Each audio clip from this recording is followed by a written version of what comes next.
मौजे मुगळी गावचे सरपंच, राष्ट्रीय काँग्रेसचे तालुका युवकचे अध्यक्ष मल्लिकार्जुन आरबोळे यांनी भाजपमध्ये काल प्रवेश केलेला आहे. आमदार शिवाजीराव पाटील यांच्या मार्गदर्शनात त्यांनी प्रवेश केलेला आहे. गेल्या 20 वर्षापासून त्यांचं कुटुंब जे आहे हे राष्ट्रीय काँग्रेसशी एकनिष्ठ कार्यरत होतं.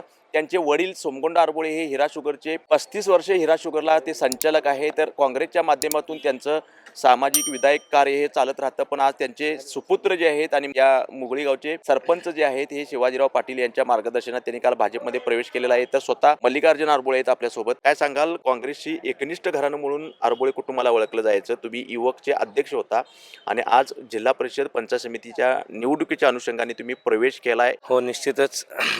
माझे वडील सोमगोंड आरबोळे हे गेले आमचं कुटुंब 35 वर्षापासून 30 ते 35 वर्ष झाले काँग्रेसशी एकनिष्ठ होते. त्यानंतरनं मी सुद्धा गेले 4 वर्ष मी काँग्रेसचा युवक तालुका अध्यक्ष म्हणून मी काम करत होतो. पण काही अपरिहार्य कारणामुळे आणि गावामध्ये मी सध्या सरपंच पदावर असल्यामुळे गावात अनेक विकास कामं रखडलेली आहेत. त्या विकास कामाच्या अनुषंगाने मी सातत्याने या चंदगड विभागाचे लाडके आमदार माननीय शिवाजीराव पाटील साहेब यांच्याशी जोडलो गेलो. त्यावेळी त्यांचे विचार असतील किंवा या चंदगड विधानसभासाठी जे काही त्यांचं शाश्वत विकासाचा अजेंडा आहे तो विकासाचा अजेंडा आणि माझ्या गावासाठी त्यांनी शब्द दिला आहे की अनेक चांगली कामे असतील किंवा कोट्यावधीचा निधी देतो म्हणून. या अनुषंगाने मी भाजपाशी जोडलो गेलो आणि शिवाजीराव पाटील साहेबांच्या भाऊंच्या नेतृत्वाखाली काम करण्याचं मी ठरवलं गेलो. त्या अनुषंगाने मी काल मुगळी येथे आमच्या सर्व कार्यकर्त्यांचा पंचक्रोश येथील बडगाव असतील, तनवडे असतील, खमलेटे असतील, त्याचबरोबर दोंडगे हेब्बाळ ह्या विभागातून आलेल्या कार्यकर्त्यांचा आम्ही रात्री प्रवेश केला.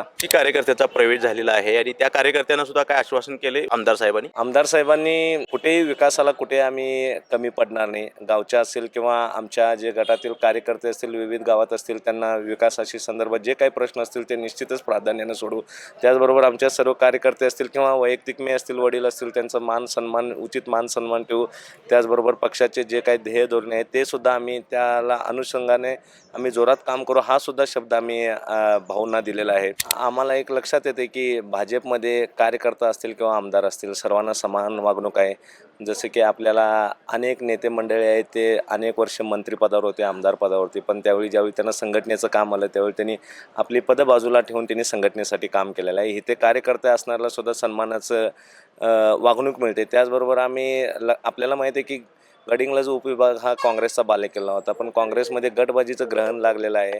नेते एक आणि गट अनेक असे झालेले आहेत आणि तरुण कार्यकर्त्यांना इथे काँग्रेसचं उगवतं कोणतंही नेतृत्व नाही आणि आम्हाला ज्यावेळी संधी मिळते त्यावेळी जास्तीत जास्त अडवणूकच होते आणि इथं बऱ्यापैकी आम्हाला दुसऱ्या पक्षाशी युती केल्याशिवाय किंवा आघाडी केल्याशिवाय कोणतंही यश मिळत नाही. त्या अनुषंगाने इकडे जर भाजपाची विचारसरणी बघितली, काम करण्याची पद्धत बघितली, संघटना बघितली, तर काम करायला भरपूर वाव आहे. माझ्यासारख्या तरुणांना ज्यांना काम करायची आवड आहे, कोणतेही पद नसताना आम्ही आता मुगळी गावामध्ये मी अनेक कामगार संघटना असतील, पेन्शन योजना असतील, त्याचबरोबर विश्वकर्मा असे जे काही शासनाचे जे काही योजना आहेत त्या योजना आम्ही तळागाळापर्यंत पोहोचवलेल्या आहेत. काम करणाऱ्याला इथं वाव आहे आणि विकासाचे ज्या काही चाव्या आहेत त्या सगळ्या भाजपाकडेच आहेत. आणि संघटनेमध्ये बघतोय आम्ही की सर्वसामान्य कुटुंबातले व्यक्तीसुद्धा अतिशय मोठ्या पदावरती इथं गेलेले आहेत. त्याच अनुषंगाने आम्ही भाजपाचा प्रवेश निश्चित केला. आपल्याला सांगितल्याप्रमाणे गेल्या 7 ते 8 महिन्यापासून मी विरोधात असूनसुद्धा, साहेबांच्या यापूर्वी विरोधात आम्ही काम केलेलं असतानासुद्धा शिवाजीराव पाटील साहेबांनी आम्हाला जवळपास मुगळी गावासाठी 35 लाखाचा निधी दिला आणि येणाऱ्या काळातसुद्धा निधी देतो म्हटल्यानंतर सरपंच म्हटल्यावरती आम्हाला विकास कामातून उत्तरं द्यावं लागतं आणि येणाऱ्या भविष्य काळात सरपंच असो नसो आम्ही निश्चितच भाजपाशी एकनिष्ठपणे, आमदार साहेबांशी, भाऊंशी एकनिष्ठपणे आम्ही काम करू ही ग्वाही देतो. महागाव बडगाव जिल्हा परिषद मतदारसंघात येतात. निवडणुकीच्या अनुषंगाने काय वाटते? मी अपक्ष म्हणून फॉर्म भरला होता. विकासाच्या मुद्द्यावर जसं आपल्याला प्रवेश केलेला आहे. भाजपाची इथे तरुणांची फार मोठी फळी आहे आणि सध्या आपल्याला माहीत आहे की आप्पी पाटील साहेबांचे चिरंजीव येथून बडगाव मागाव गटातून उभारलेले ते संयमी सुसंस्कृत उमेदवार आहेत. त्यांचे वडील KDCCचे माजी उपाध्यक्ष आप्पी पाटील साहेब यांचा ह्या विभागामध्ये फार मोठा गट आहे. विधानसभेला सुद्धा त्यांना चांगलं मतदान झालेलं आहे. त्यामुळे निश्चितच श्रीशैल पाटील आणि आपले जे भाजपाचे जे सर्व उमेदवार आहेत दोन्ही गणातले आणि गटातले आमचे उमेदवार त्यांचं पारडं जड आहे आणि निश्चितच विजयी गुलाल हा आम्हालाच लागेल 7 तारखेला 7 फेब्रुवारीला याची यामार्फत ग्वाही देतो आणि आम्ही जोरदारपणे प्रचार करू ही सुद्धा याप्रमाणे आश्वासित करतो.